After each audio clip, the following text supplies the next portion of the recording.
Hello everyone, my name is Elijah David, minister of the 12th Hour Apostolic Sabbatarian Congregation, Mount Zion at the 12th Hour in the Liberty Hill, Texas.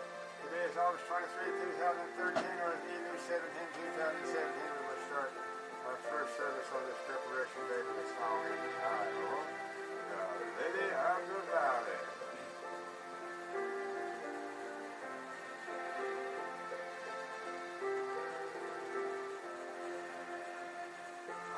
Found a friend in Yahshua, he's everything to me. He's the furthest of 10,000 to my soul. The lily of the valley, in him alone I see. All I need to cleanse and make me fully whole. In sorrow he's my comfort, in trouble he's my stay. He tells me every care on him to go. He's a lily of the valley, the bright and morning star. He's the fairest of 10,000 to my soul. He all my griefs have taken, and all my sorrows borne. He's my strong and mighty tower. I am all for him forsaken, and all my idols torn from my heart, and now he keeps me by his power. Though all the world forsake me, and Satan tempts me so, through Yahshua I shall safely reach the goal. He's a lily of the valley, the bright and morning star. He's the fairest of 10,000 to my soul. He will never, never leave me, nor yet forsake me here. I'll live by faith and do his blessed will. A wall of fire about me, I've nothing now to fear. With his manna he my hungry soul shall fill. And sweeten up to glory to see his blessed face, where the rivers of delight shall ever roll. He's a lily of the valley, the bright and morning star. He's the fairest of 10,000 to my soul.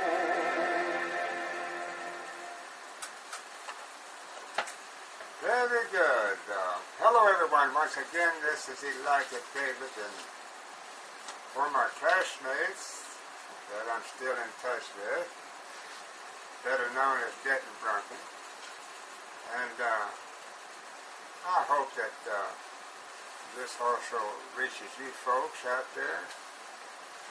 My burden for Israel is that they all might be saved. That's what Paul said. He said in Romans chapter 10, and we might just turn to that for our prayer thought. Our sermon today is going to be, the deadly wound is healed, right here. The deadly wound is healed. You see this leopard-like beast right here that came up here in about 1776, Revelation 13:11, right here. Well, he was a composite of these four beasts right here. This bear, this lion, this bear, this leopard right here, and this here beast right here, nondescript. Here's a composite of Babylon, Nebuchadnezzar, the bear, Medo-Persia, that succeeded the kingdom of Babylon. Okay. The kingdom of Babylon fell to the bear in 538 BC. The bear, Medo-Persia, headed by Darius and Cyrus, the two kings, Medo-Persia, the two kingdoms come there and defeated the one Babylon. Here you have Alexander the Great, represented by this leopard-like beast. He came on the scene about 328 BC, right here, and he succeeded this bear. And then there's nondescript beast that Daniel saw, the fourth beast he saw in the vision that he interpreted for Nebuchadnezzar, the king of Babylon, the bear. He interpreted the dream. And so therefore he saw this nondescript beast that had 10 horns upon his head, showing where he was in charge of all the nations of the world. 10 is a universal number, denoting that. And then this here, fourth beast, the nondescript beast, this is the second phase of him here in 538 AD. He developed this second phase of him in 476 AD and graduated from being identified as pagan imperial Rome, meaning atheist infidels, to ecclesiastical Rome, meaning that they have taken on some religion. And now they are both political, civil, and religious, whereas before there was only political and civil power. But now they're political, civil, and religious. But whenever he takes on the second phase of this beast right here, he no longer has the 10 horns, but he has one horn head right here in the center that came up and rooted up 3 of these horns that was on these 10 horns. So in the second phase of this beast, he changed his look somewhat. He took on the little horn head, and that little horn head had a mouth speaking great things, and that represented the papacy.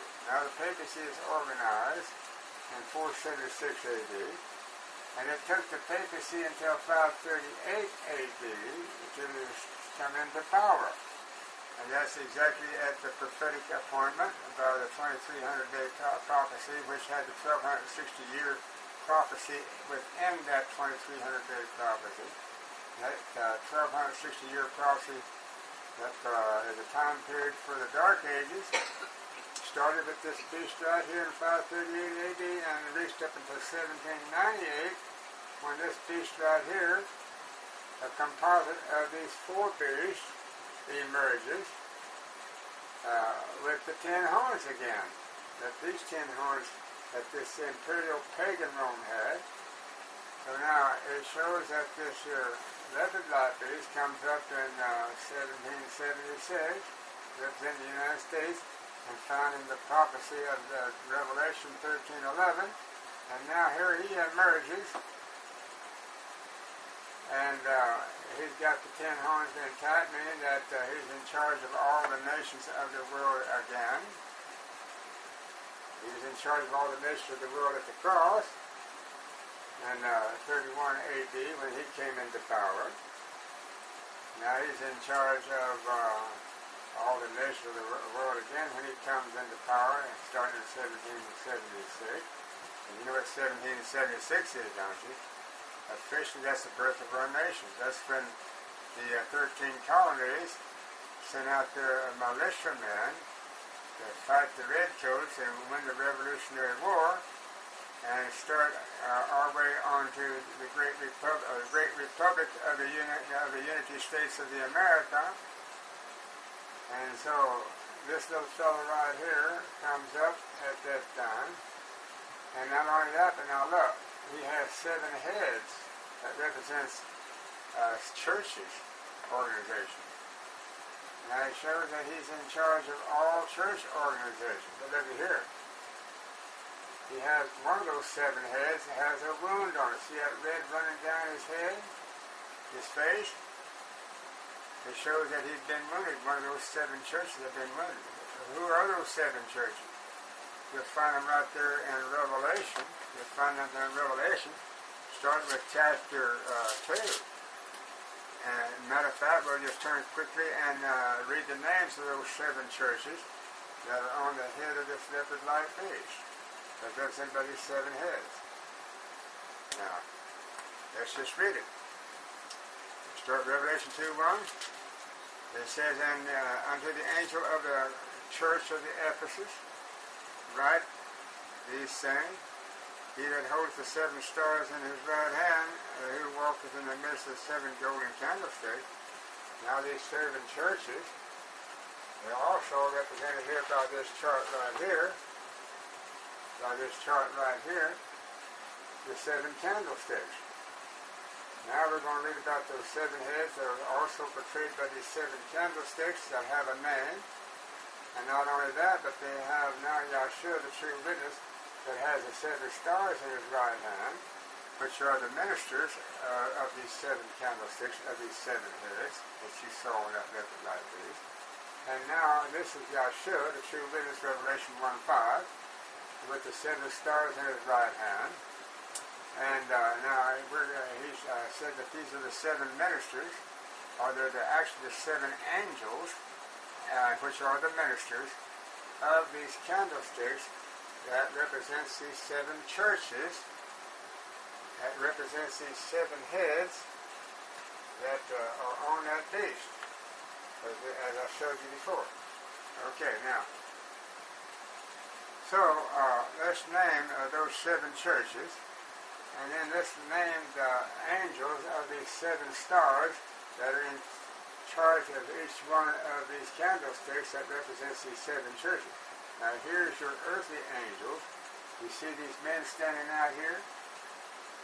Okay, they're in charge of the individual candlesticks. Let's name them.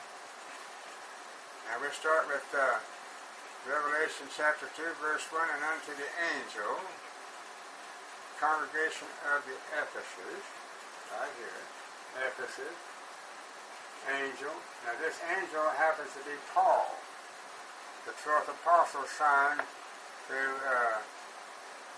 be one of the 12, and to also take his message to the Gentiles, which are his brethren, as Paul said in Ephesians chapter 2, at Ephesus. He said, those Gentiles that represented this church here, Ephesus, were his brethren. And Paul is their prophet. He's your angel. He's one of these 7 angel stars in the right hand of this true witness here. And then we come to the second one, Smyrna, and we graduate all the way up to 1500 AD to Martin Luther as the second angel of the second candlestick, and you'll find that in Revelation 2:8. And unto the angel Martin Luther, of the congregation in the Smyrna, second candlestick right here. Right. Okay, now, he's identified that. And now we come to the third angel, one of the 7 that's in the right hand of the true witness, Yahshua, walking in the midst of the 7 candlesticks, represented by those 7 heads on that leopard light beast that came up out of the sea, which means the old country, in 1776. And he came to these shores and set up his headquarters at Washington, D.C. You figure it out now. Okay, so and unto the angel of the congregation in Pergamos write these things. And this angel now of Pergamos of the third church would happen to be John Knox, 1543, Presbyterian Church. So this church right here, this church building you see here, represents the Presbyterian Church. This church building right here represents the Lutheran Church, 1500 AD. This man stand here represents Martin Luther. This man stand here represents John Knox, that brought the doctrine of the Holy Spirit out of the Catholic Church.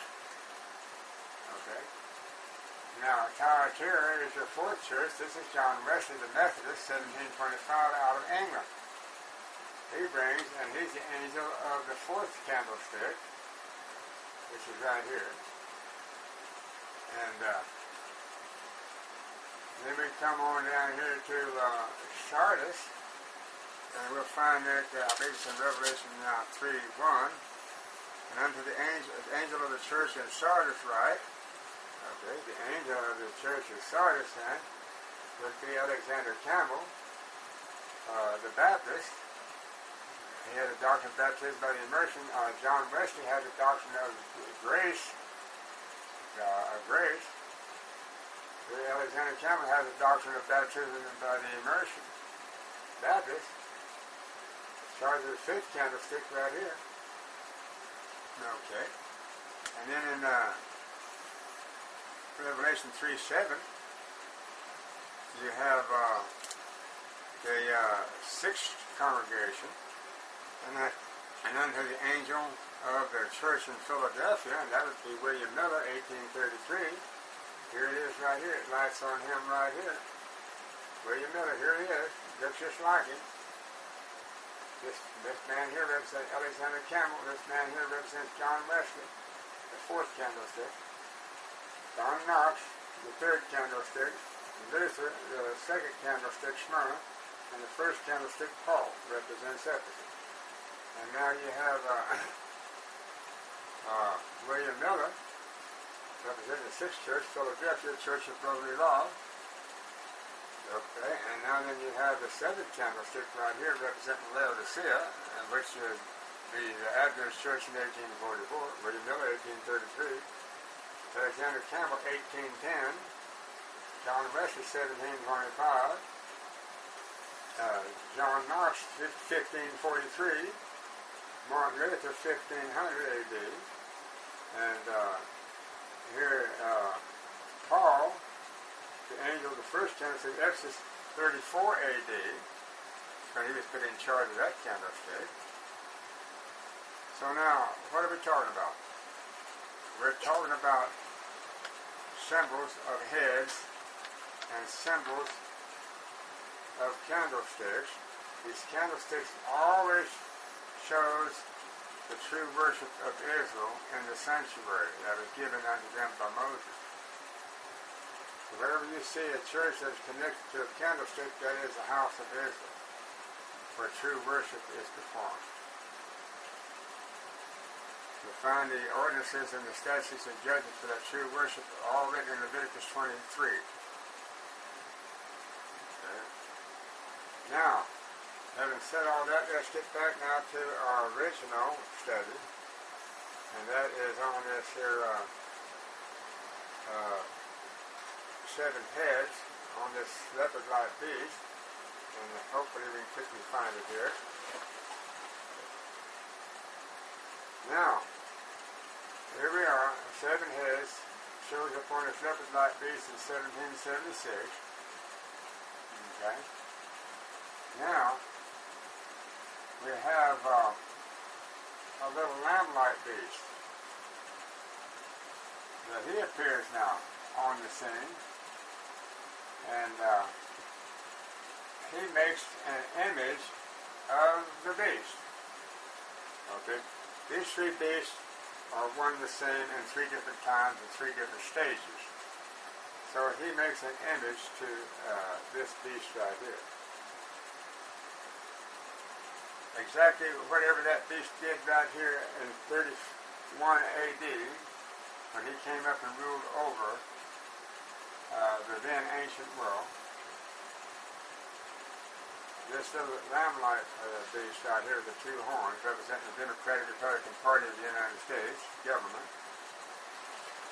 So now, he's the one in charge of the United States government, and he is found there in Revelation, I believe, 13:3. Okay. Now, this leopard-like beast is found in Revelation in 13:11. Okay. No, this leopard-like beast is Revelation 13:3, and this little two-horn beast is Revelation 13:11. He comes up in 1776. At the same time as this beast camped out of the sea. Okay. Now this represents our government, this lamb-like beast. And having said all that, why don't we just turn to Revelation chapter 13, and let's read the whole chapter and describe what we've been talking about here. And then let's go into the Harvest description of it, taken from the Shepherd Rod Volume 1, and see where we're at with it. And I stood upon the sand of the sea and saw a beast rise up out of the sea, okay, having 7 heads and 10 horns. Okay. Now it says, having 7 heads and 10 horns, and upon his horns 10 crowns, and upon his heads the name of blasphemy. Remember I said these heads now on this leopard-like beast are the 7 churches. They're the same as those mentioned in Revelation 2 and 3. And this beast now represents the Catholic Church. Same as this beast right here, it started with pagan Rome, ecclesiastical Rome, Catholic Church developed here more fully in the church and state rule here, whereas it's only state rule here at the top. Now it's church and state. For 1260 years, the Catholic Church was ruling church and state. And then this leopard-like beast emerges with that church and state intact, but he's had to go underground and hide himself until prophecy unfolds him at his appointed time.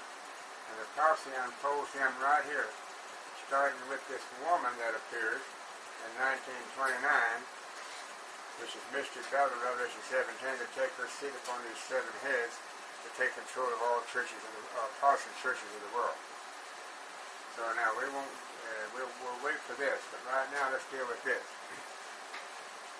And I stood upon the center of the sea and saw a beast rise above the sea, having 7 heads and 10 horns, and upon his horn 10 crowns, and upon his heads the name of blasphemy. And the beast which I saw was like unto a leopard, and his feet were as the feet of a bear, and his mouth as the mouth of a lion. And the dragon gave him his power and his seat and great authority. And I saw one of his heads as it were wounded to death, and his deadly wound was healed.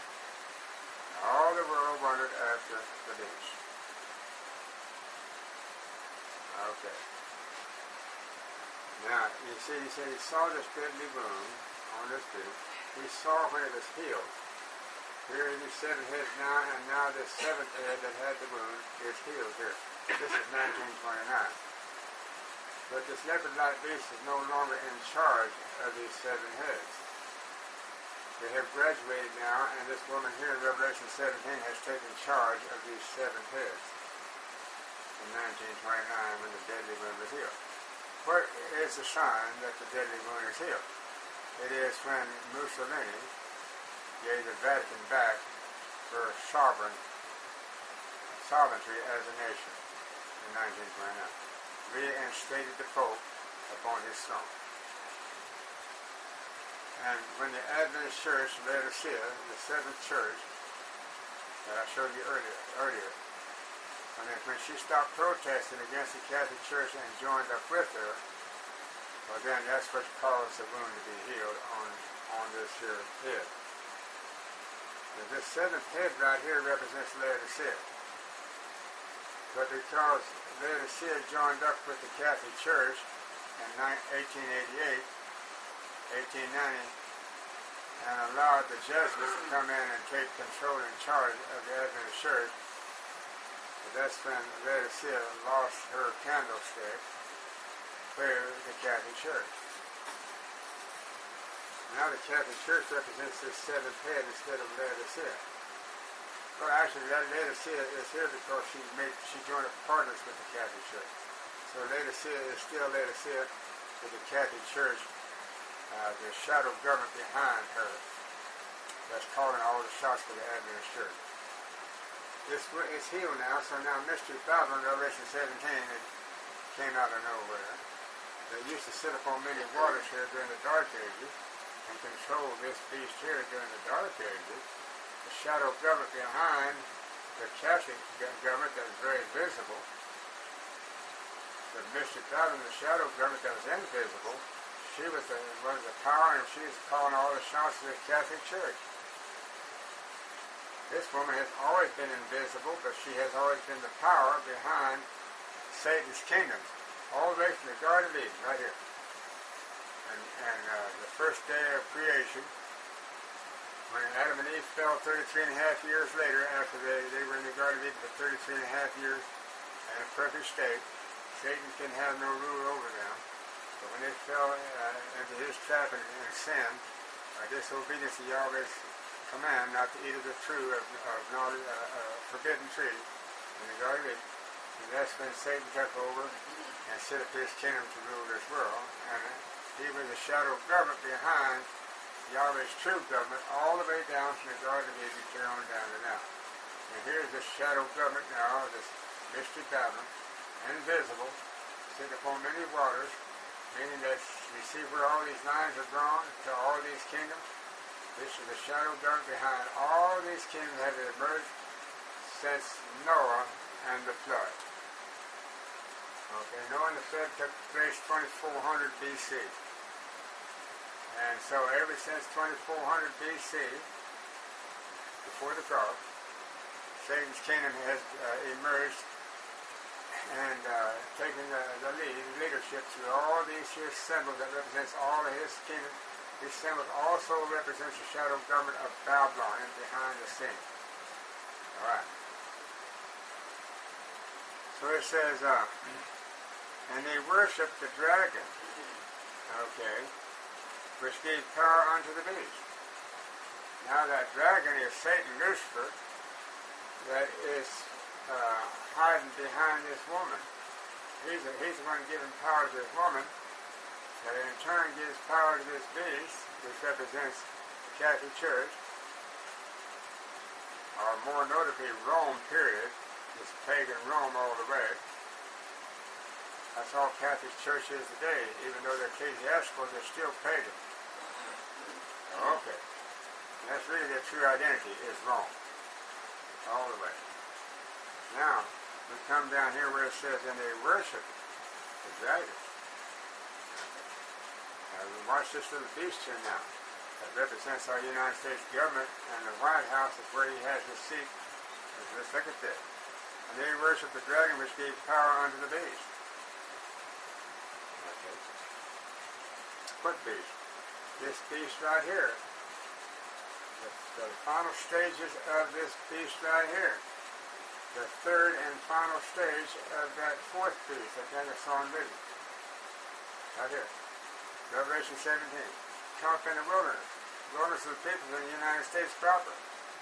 This woman represents some kind of a goddess. Actually, a goddess. Antithetical Semiramis. The first queen of Babylon. Husband, the first king of Babylon, Nimrod. The grandsons of Noah from the flood. Okay? Now it says, and they worship the dragon which gave power unto the beast. Well, who is this they? They worship the dragon. These seven heads. All these Protestant churches, we can name a few of them: Baptist, Methodist, Church of Christ, Lutheran, Presbyterian, Fundamental Baptist, Evangelical Protestants, Pentecostal Protestants, Mormons, Jehovah's Witnesses, Mary Baker Eddy, Scientology, Hubbard, and the beat goes on. There's only about 10,000 different kind of religions in the world, all spun off from this beast right here at the cross, pagan Rome. That's where they have their origin right here. Okay. And they worship the dragon, which is Satan, which gave power unto the beast. Under this one beast, right here. Because this one beast is one the same all the way down to right here. Even this right here is a symbol of this beast. Here he is right here. So how many symbols are there of this beast? 1, 2, 3, 4, 5. 5 symbols that represent pagan Rome or the Catholic Church. And they worship the dragon, which gave power unto the beast. And they worship the beast, saying, who is like unto the beast, who is able to make war with him.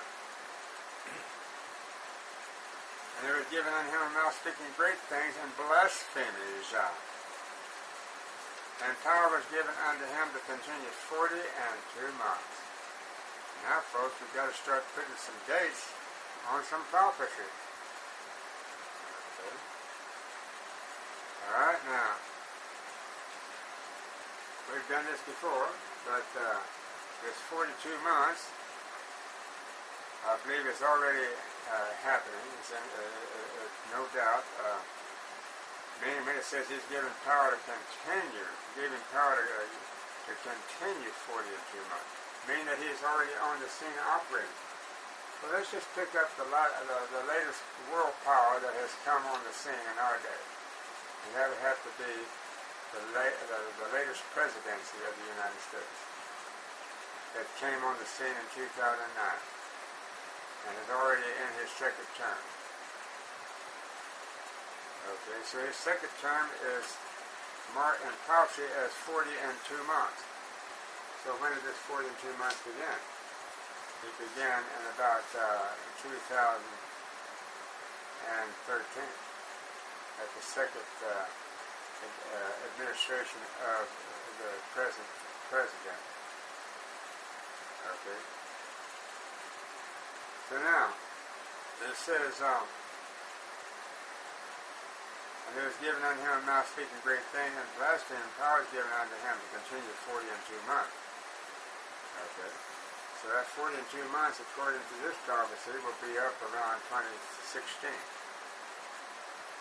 Okay. 2015 probably. And he opened his mouth and blasphemed against Yahweh, to blaspheme his name and his tabernacle, and them that dwell in the heaven. And them that dwell in the heaven. How can you blaspheme those that dwell in the heaven? Well, let's just don't go into that right at the moment, but we'll reserve that for a later time. And he was given unto him to make war with the saints. Okay. Who is this him? Was given unto him. This him has to be somebody. It's a pronoun representing somebody. Representing the false prophet. Okay, Revelation 19:20. That was taken with the beast, and both of them cast alive unto the lake of fire. Who is the false prophet today? That's on the world scene. He's the one that's prophesying to the beast, and the beast is receiving his prophecy, because the beast has no inspiration to interpret prophecy. But this false prophet, that's his partner, does.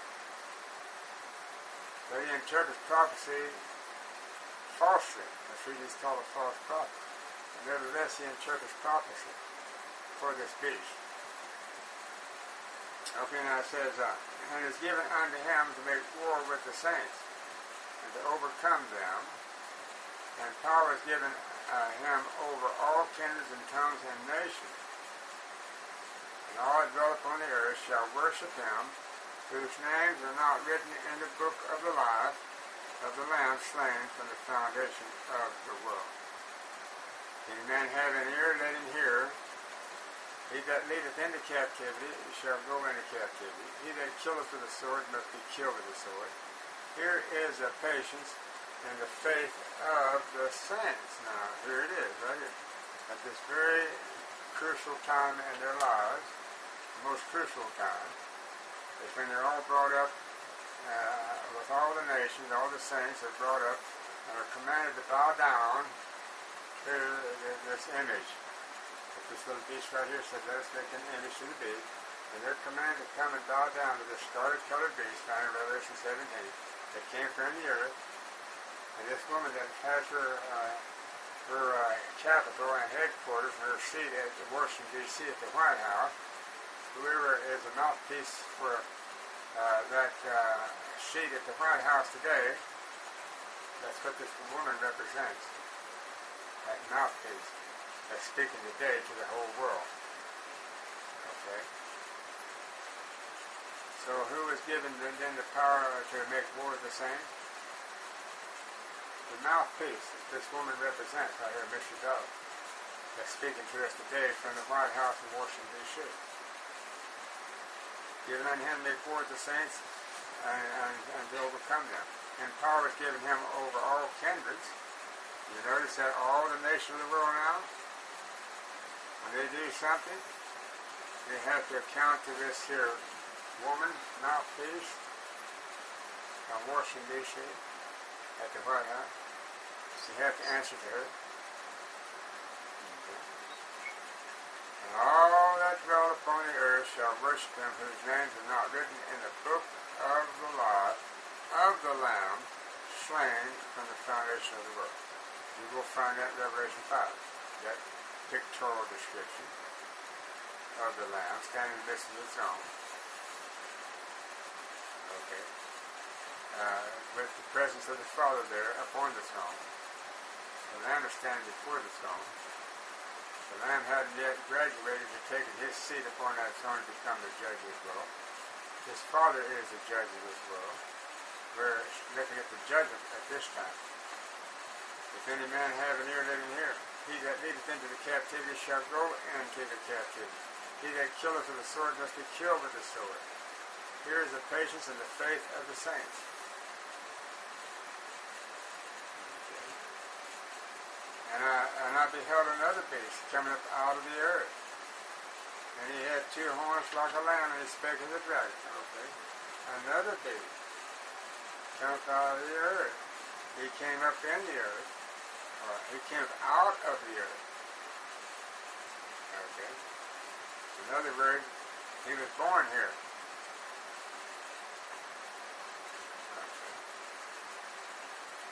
And he exercised all the power of the first beast before him. There's your first beast right here, 31 AD, pagan Rome. This is the second phase of him. Here's the third phase of him.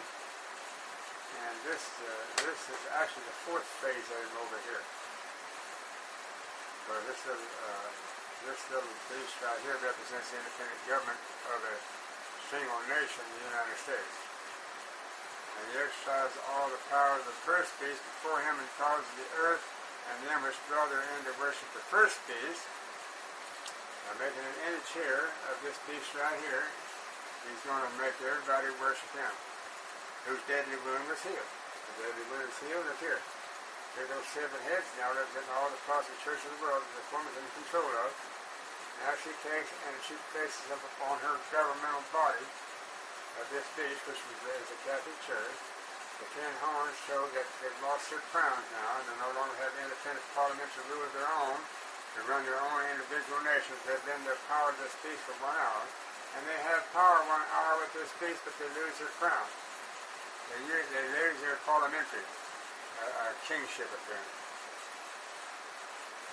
because this beast now is in charge of all the nations. And this mouthpiece that sits at Washington, D.C., that's dictating policy to all nations today.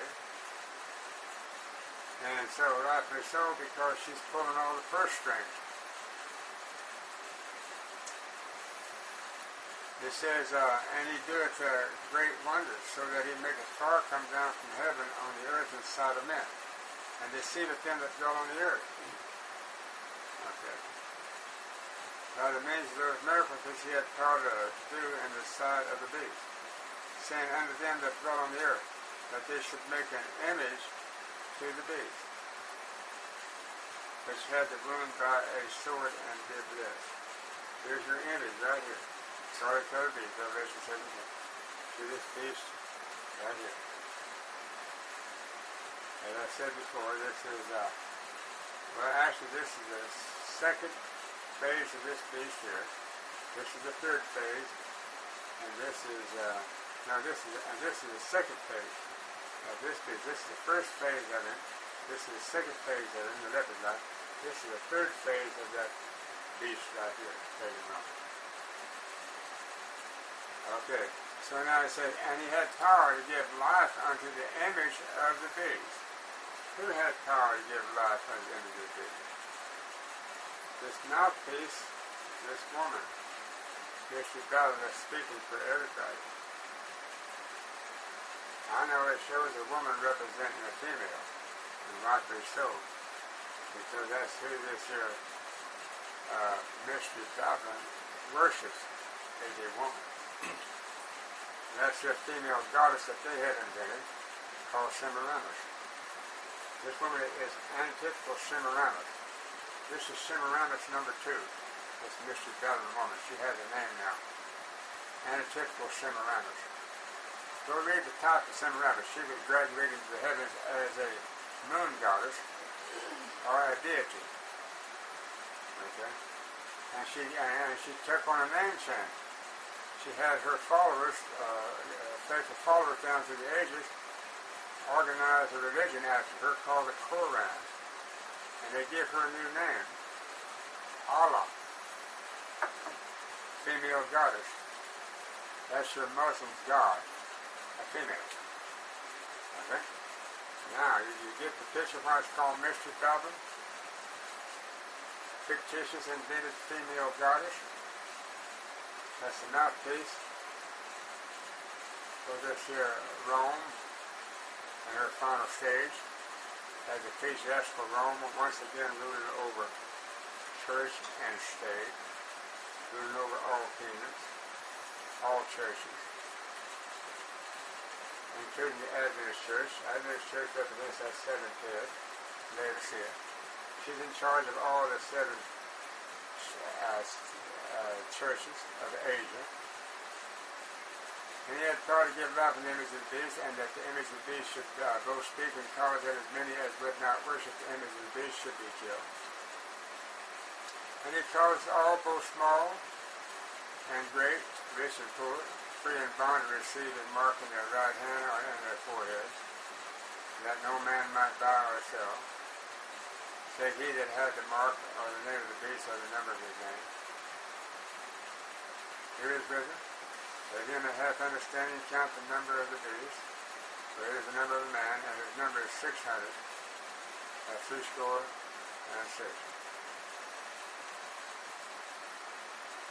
Okay. The Lamb is coming. And I looked, and lo, a lamb stood on the Mount Sinai, and with them 144,000, having his father's name written in their forehead. Now this 144,000 is the end result of all of this system when it comes to an end. This scarlet-colored beast comes to an end here in this 12th parabolic hour. And now let's turn to our parabolic time clock now once again. And let's talk about it. Now see that scarlet-colored beast, the Revelation says when it comes to an end right here. Well, the short hand is on 12 and the long hand is on 1. Showing you got 1 hour big outlet of probation parabolically for this earth. That's when all these things dovetail into this hour of the fulfillment of all the prophecies for good and for bad, for good and for evil, for restoration, redemption, harvesting, and for binding and bundles those that are not of the grain and burning them at a later time. Now we have the chart on that also showing about that burning of the beast, the false prophet. And as soon as I can find it here, we'll turn right to it and see what we can come up with here. Well, I thought I could turn right to it.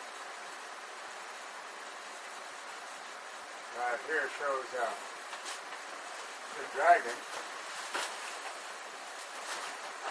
Right here, standing before the woman to devour the man-child as soon as it was born.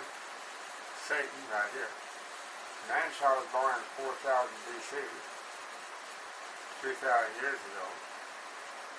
Satan was standing before the man-child with the 7 heads on his head, showing he's in charge of all the churches at the time, that Yahshua was to be born to the Jewish church.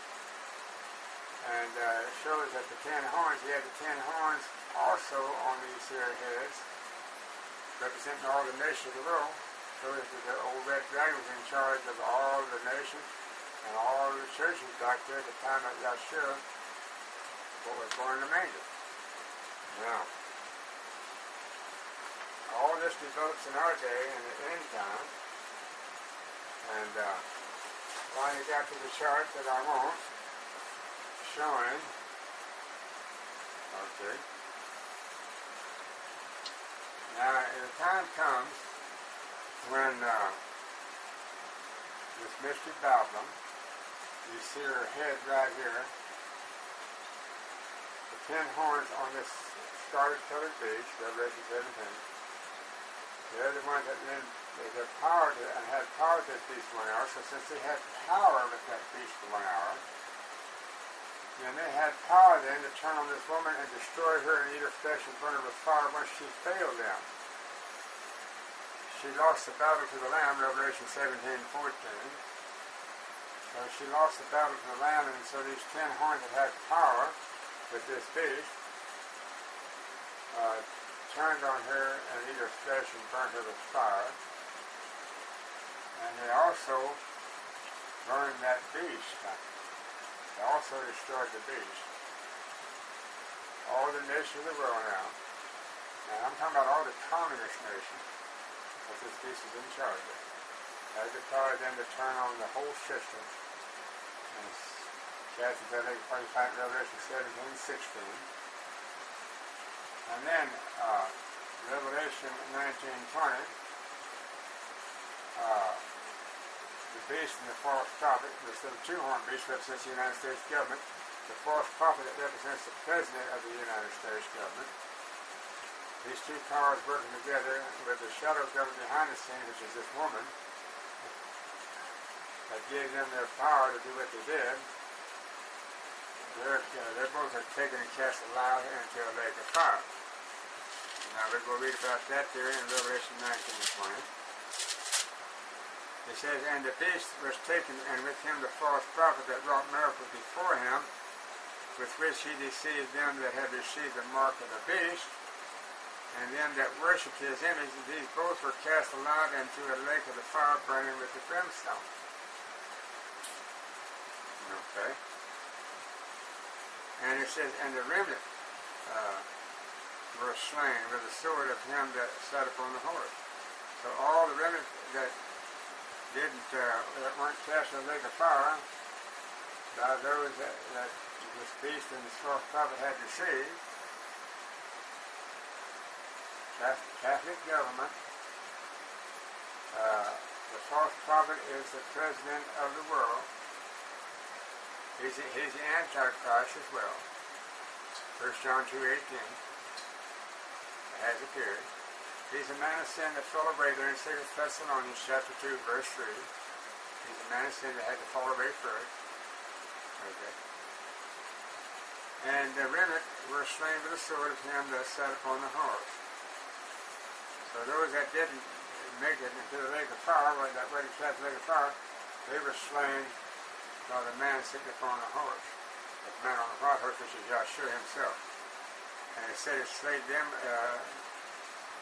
with the sword, which proceeded out of his mouth, meaning his word that he pronounced upon them, since he pronounced upon them, he could send anything far out of his mouth to devour them.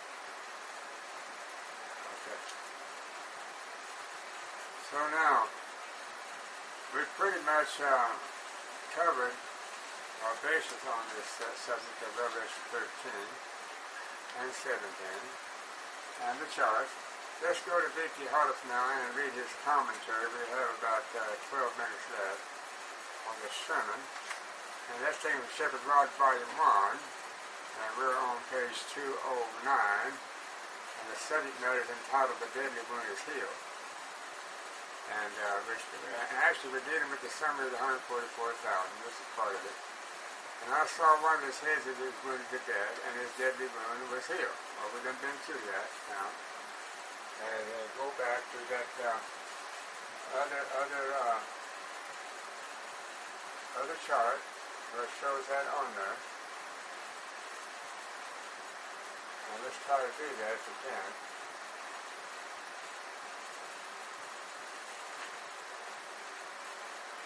And his deadly wound was healed. And I should have these pegged. Okay. Well, now, B.T. Harloff's talking about the same thing we've already covered, but it's okay to do review. And I saw one of his heads that was wounded unto death, and his deadly wound was healed. And all the world wondered after the Revelation 13:3.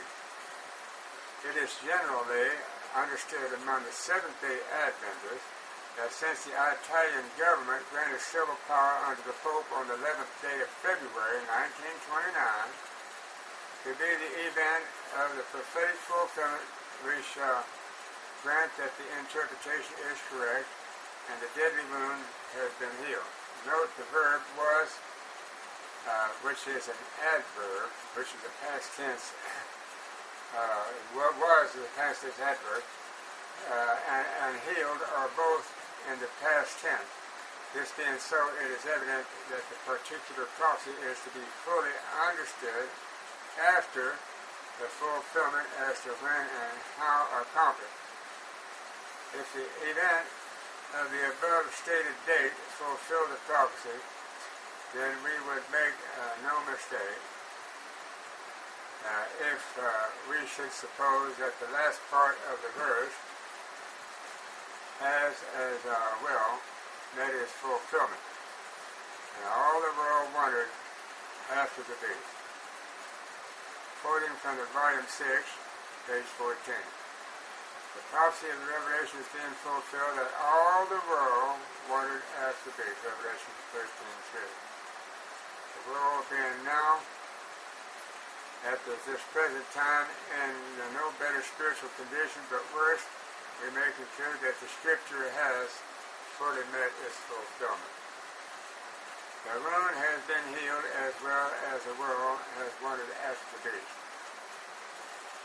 We need not assume that the world would have to enroll in the membership of that party, of the people, in order to fulfill the prophecy. Note the world wondered not after the wounded head, but after the beast. For the Scripture deals in the sense of the spiritual matters. Again, quoting from the volume 6, page 15, this demon worship was revealed unto him, John, and it seemed to him as if the whole world was standing on the brink of the perdition. For the world has partaken of the spirit of the beast, thus fulfilling the divine prediction. And I stood upon the sand of the sea and saw a beast rise up out of the sea, having 7 heads and 10 horns, and upon his horn 10 crowns, and upon his heads the name of blasphemy. Revelation 13:1. Okay. Here it is right here. Note, this beast has 7 heads and 10 horns. In order to get a full understanding of the prophecy, we must begin from the root up. For the first time, these 10 kings' horns are brought to our attention by the Scripture, found in Daniel 2:41 and 42, represented by the 10 toes on the great image in the Nebuchadnezzar's dream. Okay, now we've got that image also. We can't turn to it right now. After revealing to the king the end of his golden empire, right here, Babylon, the end of his golden empire took place in 538 BC, end of Babylon, represented by the head of gold on that beast. And if I can quickly turn to that, pull up that chart. I should have it right here close by. Here it is. Head of gold. Here's this head of gold, Babylon. Okay. So it says,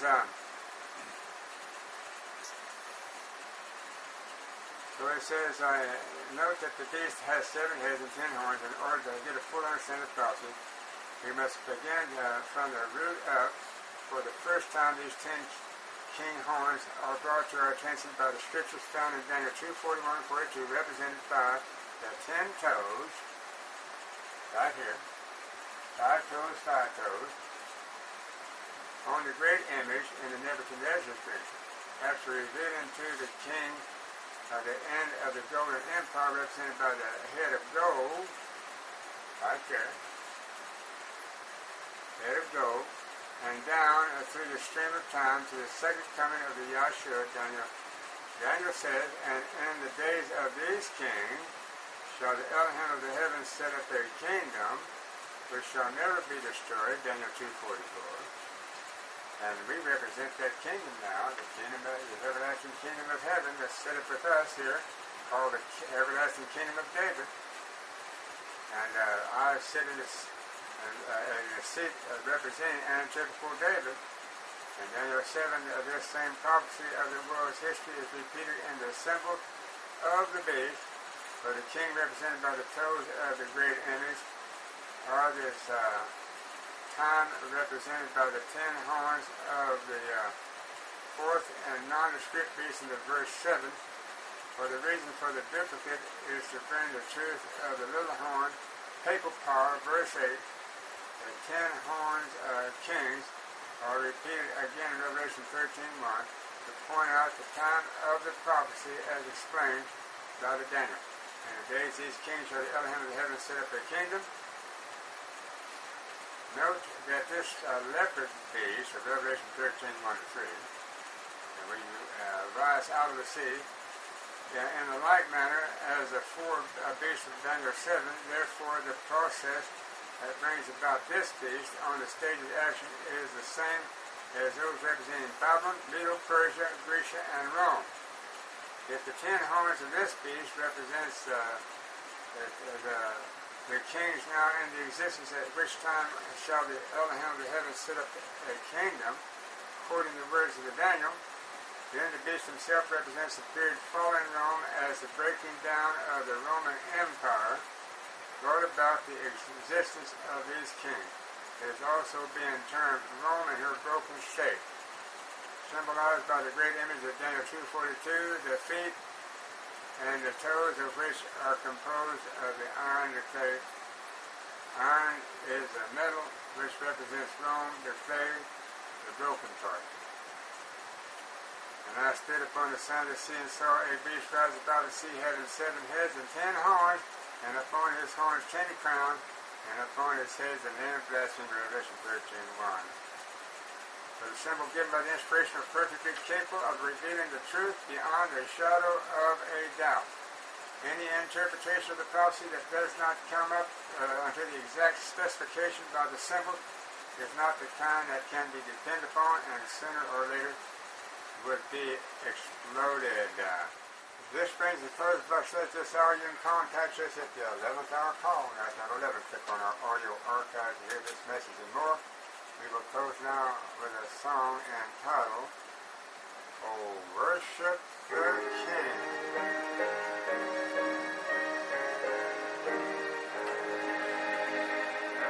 Worship the King, oh glorious above, and gratefully sing His wonderful love. Our shield and defender, the Ancient of Days, pavilion in splendor and girded with praise. Oh, tell of His might, oh, sing of His praise. Whose robe is the light, whose canopy stayed. His chariots of wrath and deep thunder transformed, and dark is His path on the wings of the storm.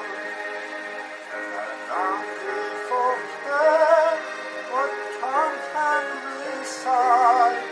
He breathes in the air, He shines in the light. The stream from the hill, it descends through the plain, and sweetly distills in the dew and the flame. The children of dust and feeble as frail, we trust